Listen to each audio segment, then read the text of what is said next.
खीरों में सड़क या मौत का रास्ता, अस्पताल जाने वाली सड़क गड्ढों में तब्दील, मरीजों की जिंदगी दांव पर।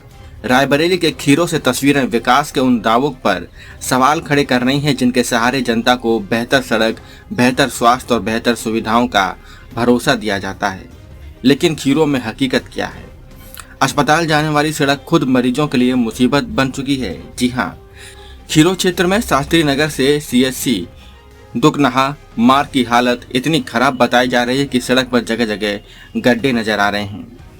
जिस रास्ते से आम आदमी अपने घर से बाजार जाता है उसकी हालत खराब हो तो वह किसी तरह संभल कर निकल भी नहीं सकता। लेकिन जब इस रास्ते से कोई गंभीर मरीज अस्पताल पहुंच रहा हो तो क्या होगा? क्या एम्बुलेंस गड्ढों से पूछकर चलेगी? क्या मरीज का दर्द सड़क के गड्ढों से कम होगा? और क्या अस्पताल पहुंचने से पहले ही मरीज की हालत और ज्यादा गंभीर नहीं हो सकती? अस्पताल जाना है लेकिन रास्ता बदहाल। खीरों का सामुदायिक स्वास्थ्य केंद्र यानी CHC आसपास के लोगों के लिए महत्वपूर्ण स्वास्थ्य केंद्र है। यहाँ मरीज इलाज के लिए पहुँचते हैं, लेकिन जब किसी मरीज की हालत गंभीर होती है और डॉक्टर उसे आगे के इलाज के लिए रेफर करते हैं, तब उसे एम्बुलेंस के जरिए दूसरे अस्पताल ले जाना पड़ता है। और यहीं से शुरू होती है असली परेशानी। एम्बुलेंस को भी उसी बदहाल सड़क से होकर गुजरना पड़ता है। अब आप खुद कल्पना कीजिए, एक मरीज पहले से बीमार है, किसी को चोट लगी है, किसी की हालत गंभीर है, किसी गर्भवती महिला को तत्काल अस्पताल पहुंचाना है या किसी मरीज को डॉक्टर ने तत्काल बड़े अस्पताल के लिए रेफर कर दिया। ऐसे में एम्बुलेंस का रास्ता अगर गड्ढों से भरा हो तो हर झटका मरीज की तकलीफ बढ़ा सकता है। सवाल सीधा है, क्या अस्पताल तक पहुंचने का रास्ता भी इलाज का हिस्सा नहीं है? विकास के दावों के बीच एक कैसी तस्वीर है?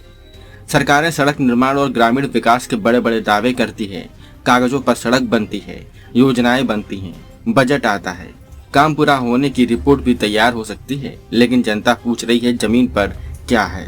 खीरों की सड़क पर अगर गड्ढे ही गड्ढे हैं तो आखिर जिम्मेदार कौन है? सड़क का निर्माण किस विभाग के जिम्मे है? रख रखाव की जिम्मेदारी किसकी है? और सबसे बड़ा सवाल, इस सड़क के नवीनीकरण की बारी आखिर कब आएगी? ये सिर्फ गड्ढे नहीं सवाल है।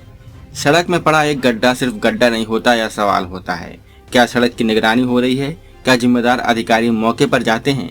क्या जनप्रतिनिधियों तक इसकी शिकायत पहुंचती है? अगर शिकायत पहुंचती है तो कार्रवाई क्यों नहीं होती? और अगर शिकायत नहीं पहुंचती तो क्या जनता को अपनी समस्या बताने के लिए सड़क पर धरना देना पड़ेगा? खीरों के लोगों के सामने आज यही सवाल खड़े हैं। एम्बुलेंस का मतलब सिर्फ गाड़ी नहीं, जिंदगी है। सबसे गंभीर सवाल स्वास्थ्य व्यवस्था से जुड़ा है। हम अक्सर कहते हैं समय पर इलाज मिलने से जिंदगी बचाई जा सकती है, लेकिन इलाज तक पहुंचने में ही अगर मरीज का कीमती समय सड़क के गड्ढों में फंस जाए तो एम्बुलेंस को रास्ते में झटके लगते रहे, ड्राइवरों को गड्ढों से बचाकर गाड़ी निकालनी पड़े और मरीज डर से कहारता रहे, तो इसे बेहतर स्वास्थ्य व्यवस्था कैसे कहा जाएगा?